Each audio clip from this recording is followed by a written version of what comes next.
We start in the United Kingdom, where the three-day G7 summit has drawn to a close and leaders signed the final communique. CGTN's Nawija Bakil wraps up the highlights and actions from this year's summit from Cornwall on England's southwest coast. This G7 summit was a chance to shore up strained relationships that have been so crucial to global power in recent decades. In a final communique signed by the leaders, they pledged to offer 1 billion vaccines to poorer nations to fight COVID-19. The World Health Organization and the UN welcomed the move, but said wealthy nations should share the production of vaccinations as well. On climate change, there was a pledge to honor existing commitments to offer $100 billion a year to help tackle the effects of global warming on low and middle income countries. Many of the G7 states have fallen short of that target in recent years. But this event was also a chance to put on a united front against the foreign policy challenges facing the group. And in its agreement, it's called for the World Health Organization to be given transparent and independent access to China for a phase 2 investigation into the origins of the coronavirus.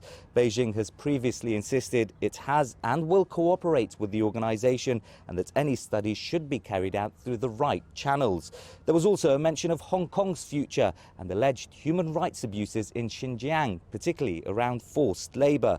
Beijing has strongly denied those allegations.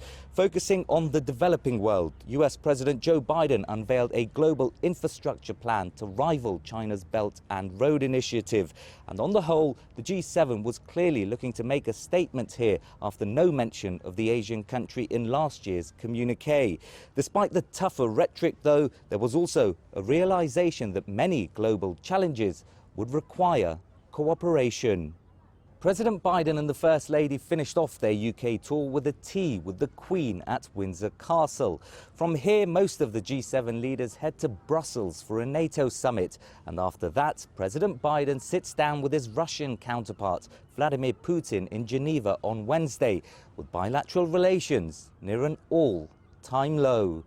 Nawija Bakil, CGTN, St. Ives. The G7 summit communique has touched upon several issues concerning China, including economic competition and human rights allegations, to which a spokesperson from the Chinese embassy in the UK replied. Let's go to our reporter Hua, who's in Beijing. Hua, what was the embassy response? Hello there, Zhao Yang. The Chinese embassy in the UK responded to some major allegations on China made by the G7 communique. First, Beijing criticized the G7 leaders' call for a review of the origins of the COVID-19 pandemic. The Chinese embassy statement pointed out that politicians in the United States and certain countries ignored facts and science and negated the conclusions of the WHO experts group report earlier this year. It says those accusations against China are unreasonable and are political manipulation. We know since the pandemic, China has invited WHO experts twice to China for origin tracing. And going forward, Beijing says it is willing to continue cooperation with the international community, but says origin tracing should be conducted from a global perspective, meaning not just focusing on China alone. And on China's human rights conditions, earlier White House officials said the U.S. President Joe Biden wanted the G7 leaders to speak in a single voice against China's labor practices in Xinjiang. And now the Chinese embassy in the UK said the G7 communique distorted the facts and deliberately slandered China and interfered in China's internal affairs.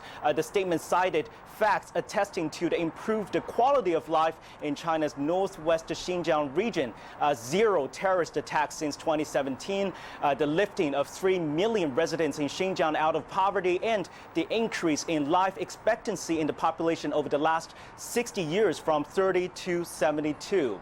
And on the G7 claims of China engaging in non-market economic practices, the Chinese embassy said China contributes over a third of the global economic growth and has been working to provide a better, fairer business environment for foreign enterprises.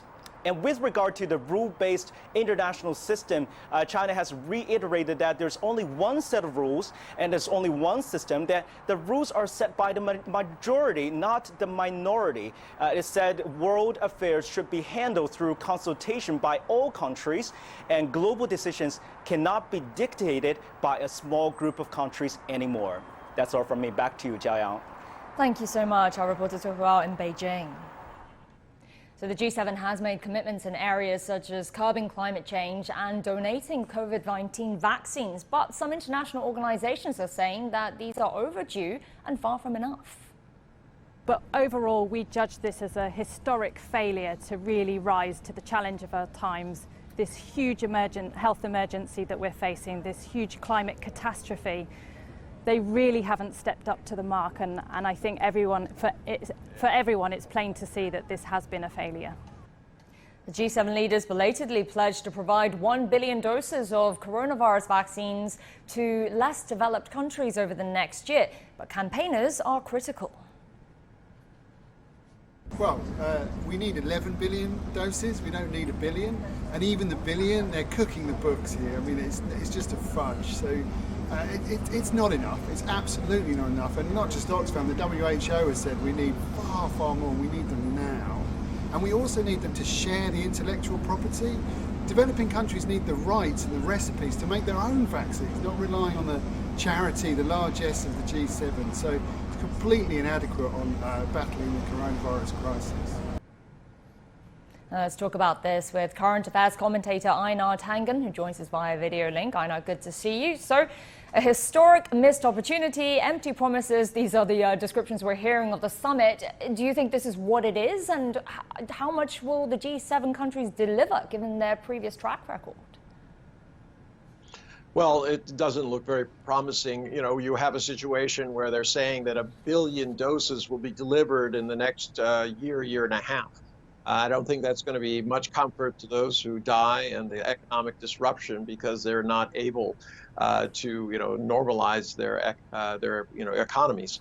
So, at this point, it's basically been China's success, which has led to, the G7 basically trying to scapegoat China for all the problems and misadventures they've had in handling not only the health side, but also the economic side of the pandemic.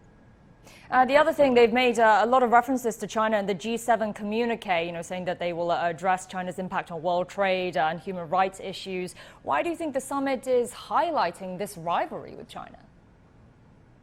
Well, you have to separate the parties in here. The U.S. was pushing very hard for even a much more strident communique. They were getting some blowback from the EU, who has questions about the U.S. reliability on a number of issues, especially given what happened with Obama, then Trump, then now Biden. So at this point, they're just trying to figure out how they can villainize China. But this is having real world costs, around the world, and all of these countries are participating in this kind of negative media narrative against China. Asian people, not just Chinese, all Asian people are being attacked and victimized. And it's, for some reason, they don't seem to be able to see the connection. This lack of self-reflection, not only in terms of the leadership and ideology and the changes that were going on, is really the biggest problem.